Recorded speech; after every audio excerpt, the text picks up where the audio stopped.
thing I want to talk about in my exploration of cyberpunk, and you'll like this, is there is a very, very cool variant to cyberpunk that I've only played once, but it was one of the most awesome games I've ever played. And even this is kind of fringe among cyberpunk fans. I don't think many people know about this from Shadowrun, and maybe it's kind of hinted at because there's this thing called it's called Bug City in Shadowrun. Essentially, there's shamans who revere animals as totems. So there's like a wolf totem. There's everything like that. There's hawk totems and things like that. So they're essentially like Native American spirit guides. So you have those as shamans, but there's also bad shamans, and those shamans are kind of the spirit guides of like carrion and decaying things like scavengers, and the big one is bugs. So there's like almost like alien bug beings they're essentially the corrupt shamans, and so these bugs are like these huge, almost like a Klendathu from Starship Troopers type bugs, only they're like spiritual as well. And so their entire mission is to create this giant race of bugs and overrun the earth with their shit. So there's this thing called Bug City, which is essentially like a city that's been completely just consumed by this bug threat. This is a little like that, and yet nothing like it. So this really cool thing that I want to talk about in Cyberpunk that nobody plays is Cthulhupunk. It's Cyberpunk crossed with Call of Cthulhu. And I know some of you just fucking filled the cup right there. So like, it's like two of the most awesome things ever thrown in a blender. And I don't know if any other games have done this. This is GURPS. If you don't know GURPS, it's a point-buy system called Generic Universal Roleplay. So you've got your cyberpunk shit, and you've got your Cthulhu shit, and so you've got this, in the future, you've got fucking Cthulhu. So now you've got this thing it's kind of awesome where, Call of Cthulhu is almost exclusively set in time periods where like the 1890s or the 1920s, where the most badass firearms you've got are owned by are like rifles from the military, and those are like single shot, like those like World War I or World War II era kind of rifles. Those are the best you've got. 1890, you got like fucking Derringers and shit like that. So you've got nothing that can really oppose Cthulhuid threats. Even in the 1990s, the third setting, the one that's modern in terms of Call of Cthulhu, you have handguns and you have rifles, but the thing is, bullets don't do shit to mythos enemies. So even that, I mean, they do stuff, but they do little. But still, if you're shooting a 9mm at some Chthonian or whatever, it won't even feel it. So it's not until you're talking like the cyberpunk future where now you've got this cool shit. It's almost like Army of Darkness to a degree, where now you have guys with chainsaw arms, and you're like, well, we never tried attacking a deep one with a chainsaw arm before. That's groovy. So you've got now you've got characters who are ridiculously heavily armed just by the nature of what they do, and it's cyberpunk, so it's basically like everything in the kitchen sink is fair game. So in this case, you legit have guys with not miniguns, but just about as close to miniguns as you can get. You got dudes with fucking hand cannons, rocket launchers, grenades. You've got essentially like paramilitary motherfuckers with cybernetic things, and guys who are superhumanly fast and tough and bulletproof, and with diamond hard, laser sharp katanas. Stuff that you've never seen oppose Cthulhu stuff before. And now you're thinking like, wow, maybe we've got a shot, because it's just peanut butter and chocolate. It goes so well together, and it's just so cool to consider. Like, what if we were like, how everyone was kind of munchkining out, like, oh my character would totally carry a gun. He's a professor and he collects antiques, and so he totally has guns. Yeah. No, in this case, like, you've got guns. You can have all the guns you want. It's a fucking cyberpunk. Everyone's got guns. You're gonna need bigger guns. And you're like, fuck, you're gonna have bigger guns. So in this case, you've got Call of Cthulhu, where, fuck, everything's good. It's all good. It's the same threats, but now you can have whatever you want. Now, question is, does it do any good? And that's the fun of Cthulhupunk. is how good is it? You've also got characters who are, when you're talking like mythos threats, in 1890 or 1920, people were not nearly as well equipped to deal with the funky shit. Like if they saw someone get their face peeled off by a deep one, or get their head fucking chomped on, or someone get melted or flash fried where they stood, or some pile of dead bodies or something horrible. In the 1890s, you never saw that shit before. You'd fucking pass out. You'd throw up all over yourself. You'd go crazy. You'd never forget shit like that. 1920, same thing. Unless you were in the war, you'd never see. Even the sight of a dead body calls for a sanity check. I mean, I guess a lot of people have seen dead bodies, but like horribly mutilated people, or even scenes of like great violence, or just really disturbing things would cause people to go insane. Now the question is, like in the cyberpunk future, a lot of people, you could easily argue that today, or even in the future, you're incredibly desensitized to violence. For fuck's sake, it's common for guys to carry around fucking katanas and cut people in half. They do that every day. It's the dark future and shit like that. So so what kind of effects does this have on people's sanity? When, I mean, sure, it's disturbing, it's frightening to see somebody injured or killed, but honestly, like, you've got stuff, it's really hard to show somebody stuff they haven't seen before, although Cthulhu shit is legit stuff they've never seen before, so it's weird, it's alien, it's disturbing, certainly, but it's the characters are at once very well equipped mentally, at least more than any other time period, to kind of deal with this stuff.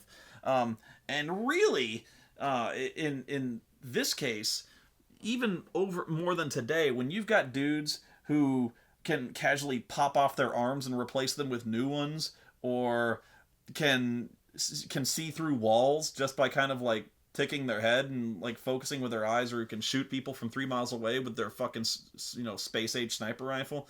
There's not a lot that surprises people anymore. Like, they may not have expected something, but like I think in that kind of future, they're a lot more willing to just kind of roll with what they see and accept things. Shadowrun especially, like if you're doing this shit in Shadowrun, hell, honestly, I've never seen it combined with Shadowrun, but there's stuff just like the whole Bug City thing probably wouldn't be that out of place. But that's why I like it in terms of Cyberpunk, because Cyberpunk doesn't have magic. It's very clear that it's just technology that leads from this point. And honestly, I'm pretty sure that this version of Cyberpunk, yeah, it has nothing to do with the Cyberpunk game I just showed you. But it's the same type of thing, at least in the sense that it's just technology. You could include other books with this because it's GURPS, and GURPS is meant to be modular like that. But in this case, it's just technology. It's just cybernetics. So I like, with magic, it loses a lot of its specialness.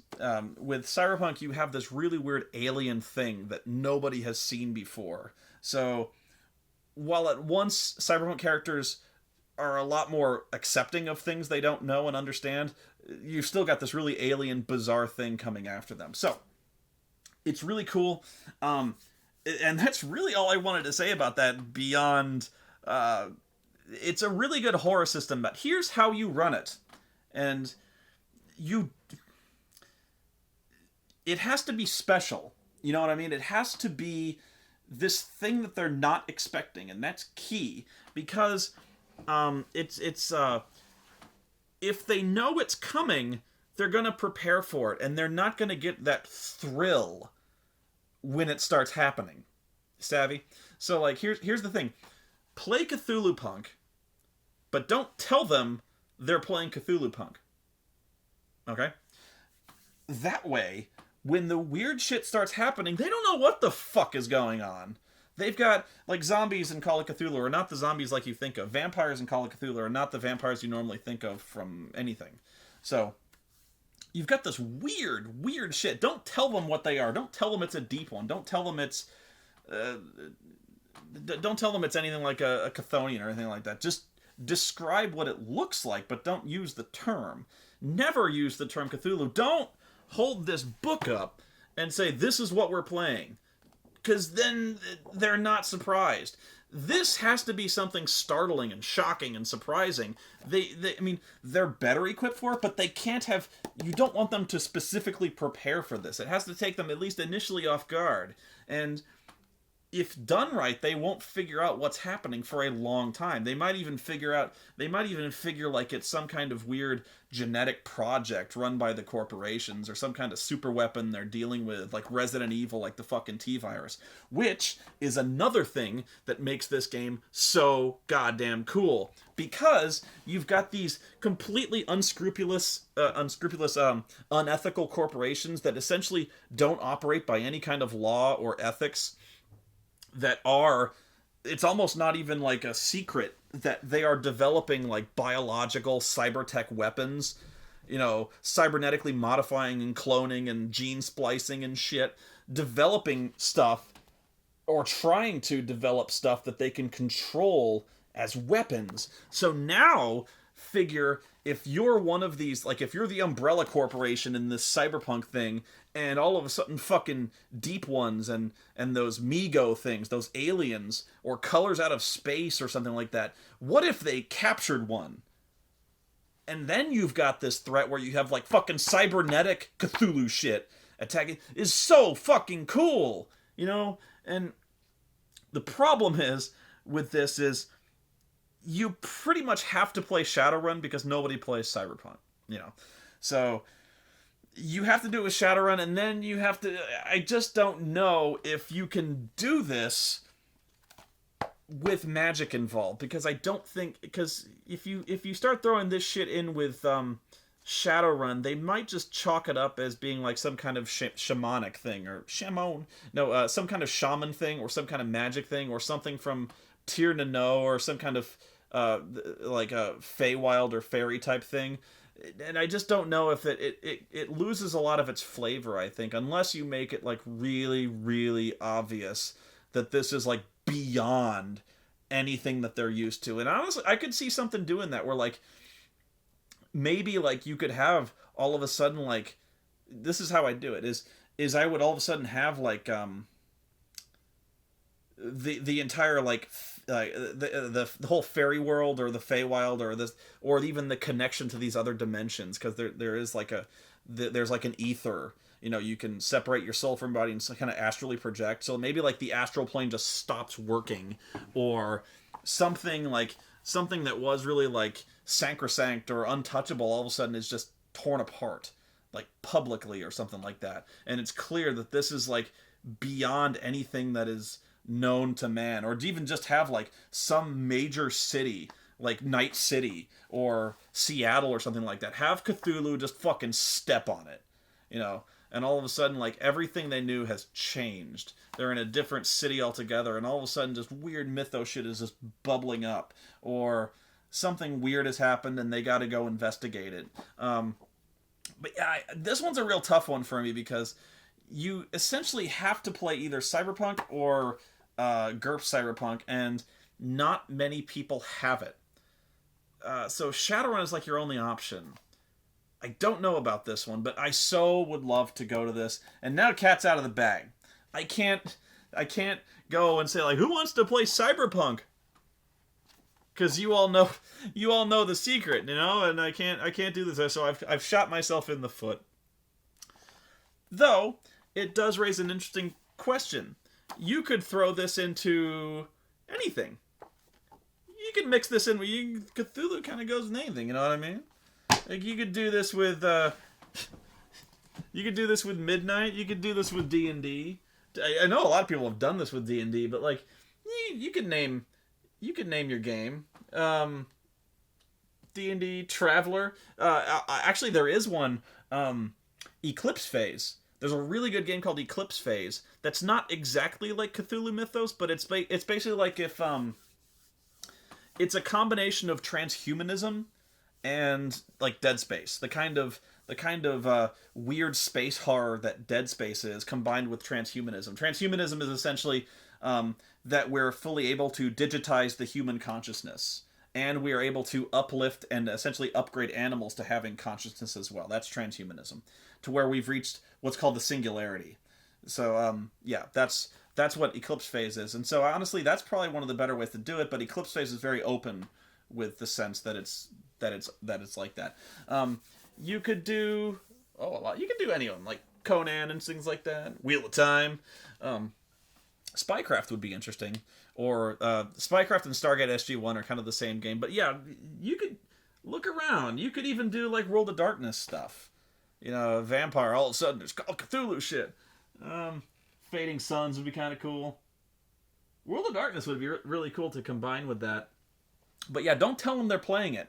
I think that's if there's anything wrong with Call of Cthulhu, it's that they know they're playing Call of Cthulhu. This needs to take them. It's so much better and it's so much scarier if they don't know what's going on. By labeling it and by introducing them into this concept, pardon me, by labeling it, they mentally prepare themselves somewhat. If they're just like people, and all of a sudden they see this stuff that just should not be, they don't know how to deal with it. They're on the spot all of a sudden, and they can't easily attach a name or a label to what they're seeing and what's attacking them. All of a sudden, just some gigantic green slimy beast just pulverizes their friend or like rips him in half, and you've got this horrible thing going on, and they don't. I don't know what to do. Or even in Cyberpunk, they have a little bit more of a chance, but you're gonna humble them pretty quick. And so these guys are not used to their guns not working.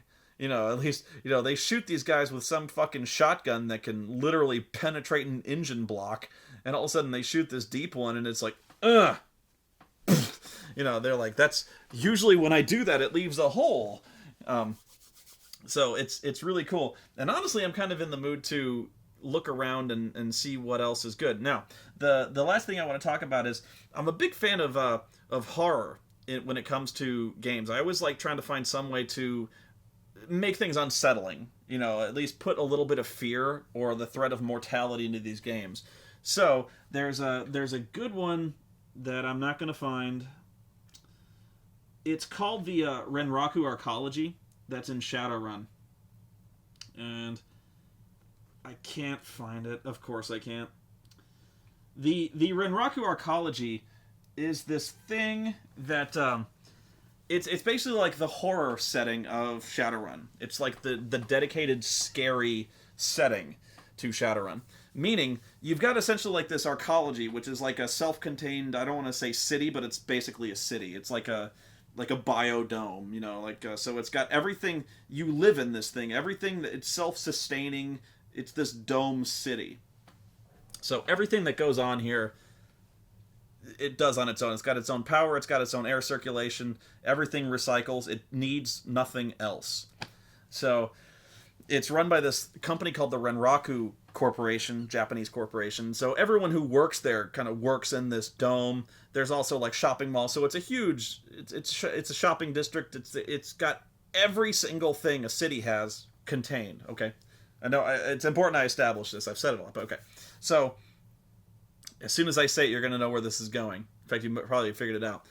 Of course, this entire thing is administrated by an artificial intelligence, and you already know where this is going. But it's still very good. And I don't think it starts off as an AI. It starts off as an expert system, which is different. It's a system that can make its own decisions, but something happens that gives it intelligence. Okay. So what happens is all of a sudden one day the doors close. And we're not just talking like steel doors. We're talking like this thing is meant to be able to be sealed off. I think it's even meant to be able to withstand nuclear blasts. And now that I think about it, it's not a dome. It's like a gigantic like city-sized pyramid. It's like this big armored fuck-off pyramid that's is meant to withstand a nuclear war, which is part of the reason they built it. So like in case the next war breaks out, they'll still be around. They'll still have their own little economy, and so that's what it is. And so all of a sudden the doors shut off. And by doors I mean like 60 meters thick of steel plate. And so this is right in the middle of a city, by the way. So all of a sudden, all radio communications go quiet. Everything goes dark. Nothing comes out, nothing goes in. The traffic stops working. GPS doesn't pick it. In fact, there's like radiation and not radiation, but like interference. Nothing can get in. Nobody can see anything in. The police can't see. The outside surveillance, nothing. phone calls cut off right in the middle of the conversation. Maybe they heard something like just as it was cutting off, like screaming or something, but bam, done. So everything is blacked out on the outside. Nobody knows what's going on. And so that's not for lack of trying, but they can't figure it out. So the question is, the fuck is going on in there? And so that's the secret. And it's no secret that basically there's an AI loose in there that it's doing something to them. You know, the people in there. So what it is basically like if you ever played the game System Shock, it's like System Shock in Shadowrun. You know, so that it's basically that's what it is, and really I think it's kind of left up to the DM what's going on in there, because you know the book is like kind of like a little adventure path, but it's so easily modified for whatever you want to do. It doesn't even need to be the AI. Maybe something else happened. Maybe like the T virus got out, and, you know, you got zombies in there and shit, or something happened, and it'd be anything you want, but it's scary, you know, because you've got this unknown situation you're going into, and you've got these guys who are essentially beyond help. So maybe they find a way in, but they have the like somebody, like maybe the city hires them to go in and do recon or something like that, but then they find a way in, but all of a sudden, like as soon as they get in, they're detected and the way is sealed off immediately, and they have to go into hiding. So now they're beyond help, they're beyond supplies, they're stuck here. They have to scavenge, they have to fight their way out, and everything is very paranoid. Maybe there's a virus loose, or like, I think the way the book handles it is like the Borg are kind of loose in there, because now they can infect people, and it's System Shock. But it can be anything you want. That's the key. So the book itself is very cool. Oh God, what is it called? I had it. Oh shit, it was right in front. Renraku Archology Shutdown. So yeah, there's all sorts of like really weird threats that they've never dealt with before. Really weird animals, cybernetically modified people, very horrific, very interesting. And there's little drones that fly in and can infect you with their Borg shit. They're called bees. Bees, my God. Yeah, so that's what you're dealing with here. So it's got this whole thing, and what I really like about this, and what Shadowrun really started to do well. In fact, I would love to know if there was any kind of like there's a meta plot that kind of stretches through these various supplementary books, and there's a lot. So even like the catalog books and the cybertech books that go on and on about just crunch stuff like guns and cybertech. Along the bottom of these pages, there's little excerpts that are message board posts, if you follow me. So there'll be like anything from 1 to like 6 message board posts of various people on the internet arguing with each other or talking about the gun in question or the squirt guns or something like. So like under the squirt gun there'll be like 3 message board posts like, seriously, a squirt gun? Who's going to use this? Yeah, but what if you loaded those guns with something, Fragger? And so like there'll be a little flame war down here. And so eventually this kind of turned into a meta plot where you started to know these characters. So there'd be like this guy I think named Captain Chaos and stuff like that, to where you kind of knew who Captain Chaos was, or at least you knew his style. So you had like these like a dozen or even more than a dozen characters who you actually started to learn their personalities and what they were thinking and what what their general behavior was like. And especially so you started to learn stuff about them, and some of them never talk about what they do, and they have like secret identities, so they're kind of hiding behind their internet monikers. So Captain Chaos might be someone that eventually you find out his identity and you're like, oh my God, So what's big is that this metaplot I think comes to a head in Renraku Archology, because on so many of these pages, this entire the shutdown incident, the backstory for it, it is almost all of the story of this is told from the perspective of like corporate meeting transcripts and these message board posts. So almost the entire shutdown is it's not necessarily just outlined for you in stale text. What it does do is it essentially, Captain Chaos, Cinder, Dodger, Fast Jacked, Megara, Neon Wraith, Peregrine, Ronan, and Syzygy. So like I even recognize these names now, like Fast Jack. Dodger, Captain Chaos are like the 3 ones I remember most. So yeah, you learn their personalities. Fast Jack is one of the main guys. So there's you follow essentially the entire shutdown, and not quite in real time, but you follow it as it happens according to these message board posts, or in this case they're in a chat room, and so you follow this entire incident like as it happens in this chat room. So you're reading the chat log, and this whole time you've got this group of like hackers and internet dorks who don't know what's going on, but they're watching the news and they're speculating and they're trying to figure it out. And some of them are really good deckers. And so some of them are actually hacking like the police or the media, or they're even trying to get into the arcology systems themselves, because they may not have all shut down. And so as this is happening, you're learning more and more, and it's really scary because you don't know what's going on as you read this. It's one of the more successful literary styles or approaches to this I've ever seen. And what happens all of a sudden is that in the chat room, some weird people start coming into the chat room, as in the chat room is locked, but people are getting in. You know, like, so there's no more people. This is kind of like their private chat room. People start breaking in, and they're like, oh, some hacker just managed to bypass our firewall, so the one guy gets kicked. But more people start getting in, and they start posting like really strange things, like either like random chaotic strings of text or weird biblical passages, and they're named like angels or something like that. So like a bunch of people enter in with the names of angels, or they're just called unidentified intruder. So they start posting like garbled shit, or they just start quoting things that nobody knows where it comes from. So, and then all of a sudden some of the people in the chat room start disconnecting. It says like Azrael has been disconnected, Neon Wraith has been disconnected, and sometimes they come back, they're like, that was weird, what the fuck happened? The power just went out in my house. Like, I'm on my phone right now because my power's out, and then all of a sudden he disconnects again, and he doesn't come back.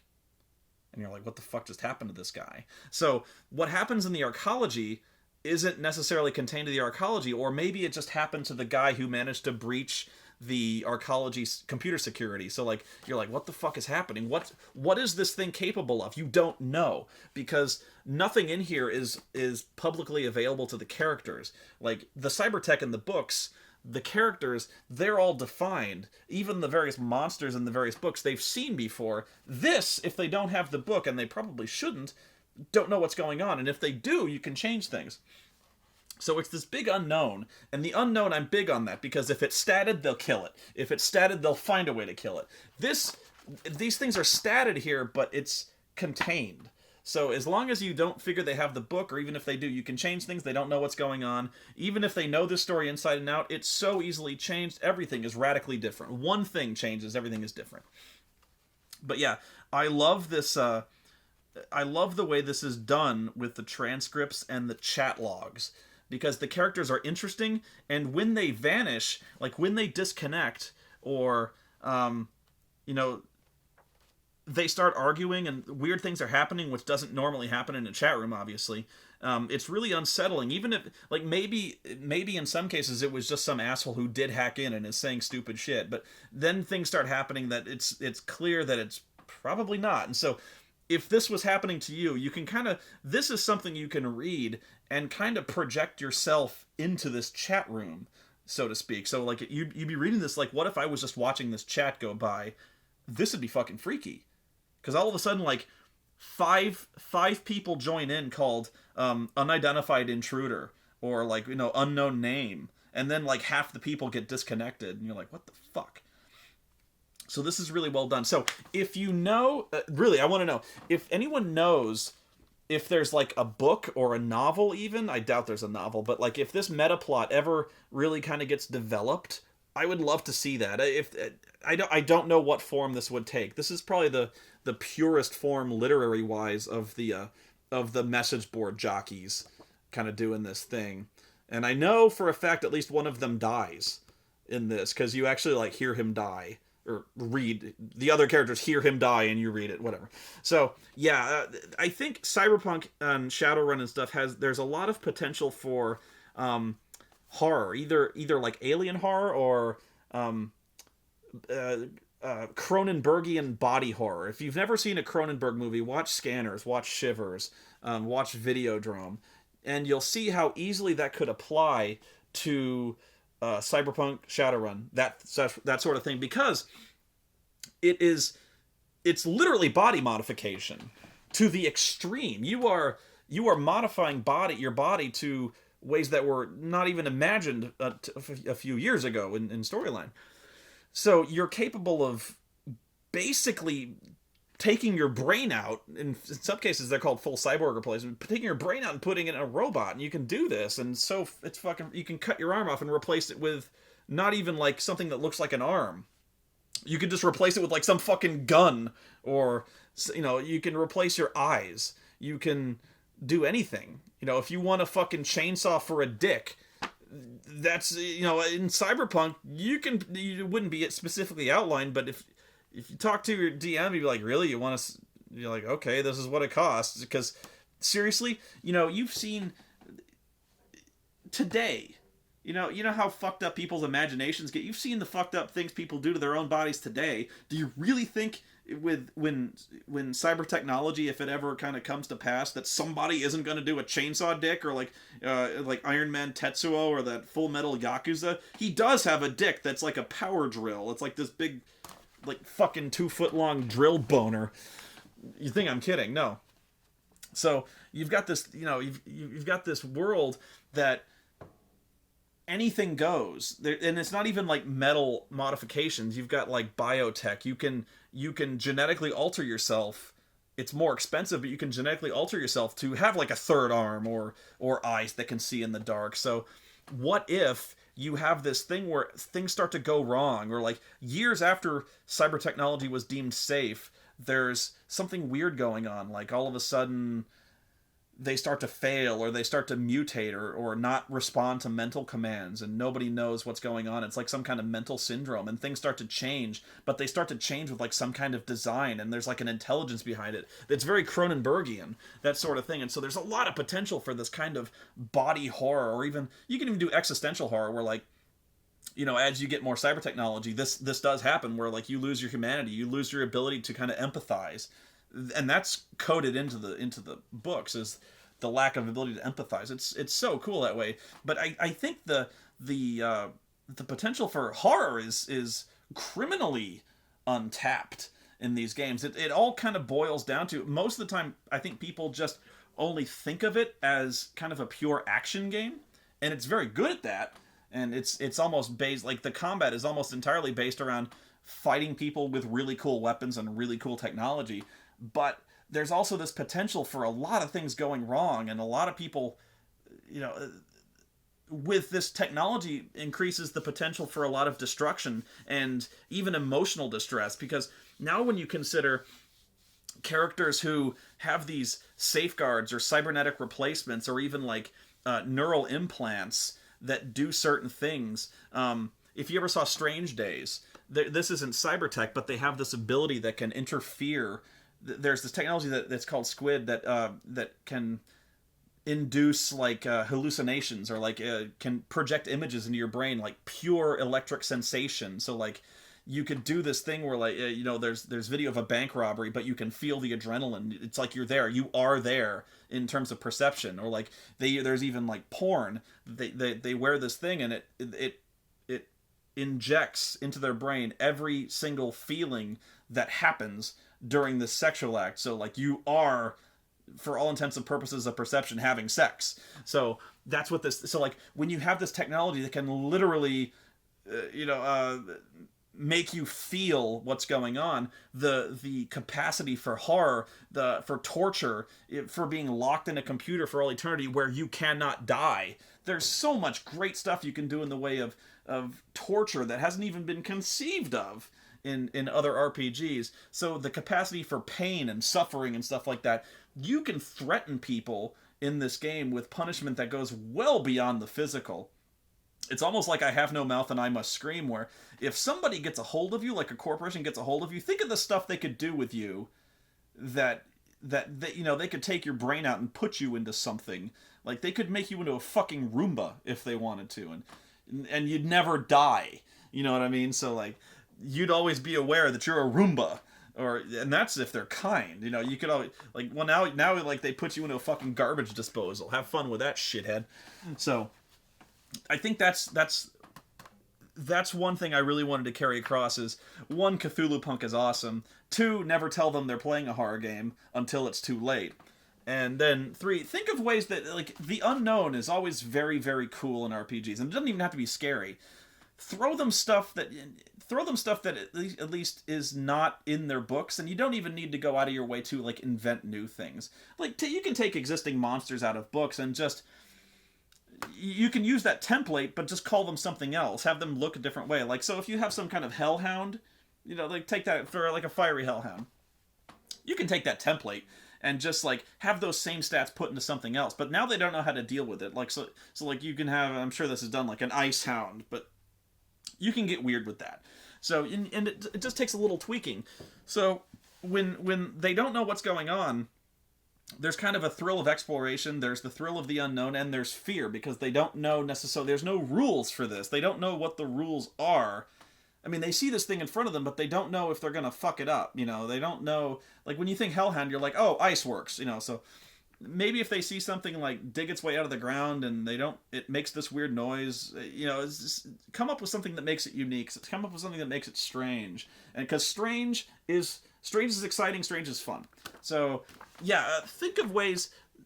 I know I seem to always go on about, like, the darker aspects of games, but I think that's part of it. Like, without the potential for without this dark potential, there's no sense of heroism, in a sense.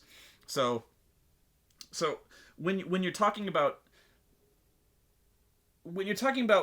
new ways they could suffer, or, like, strange ways they could die, or something like that, things they don't know what would happen to them if they got caught or killed by these things, there is, like, physical death almost has no stigma to it attached. I mean, it sucks losing your character, but all of a sudden it's like, oh, I died, it sucks. But if the threat they're faced with goes beyond death, or they don't even know that they're going to die, like, what if they got captured, or, like, something like that, there's something to that gets the player invested, because it's not just crumpling up your character sheet and throwing it away. I mean, that you'll probably still have to do that, but it puts something else in their minds other than just like, shit, I got stabbed in the heart from a crit. Oh well, dice were unlucky. When it feels like they don't have control, that's where it kind of gets interesting, or at least the situation is not entirely known. So anyway, I'm going over my own stuff, but yeah, Cthulhupunk, great game if you can get away with it. I would highly encourage it. If you have any ways or any settings that are, like, cyberpunky, that you could legit throw this into, I would love to hear it, because I haven't actually played any cyberpunky games in a long time. Shadowrun's really the only one I'm aware of, Cyberpunk being the other, and Cyberpunk is, yeah. Downside is I can never do Cthulhupunk now, at least not the way I want to do it, but if you have players and they don't watch this series, now would be a good time to bust it out. So you've got this and the DM Secret Weapon. So I've given you two things that'll make a really great game. So until next time, have fun and play some cyberpunk shit, because Shadowrun is awesome.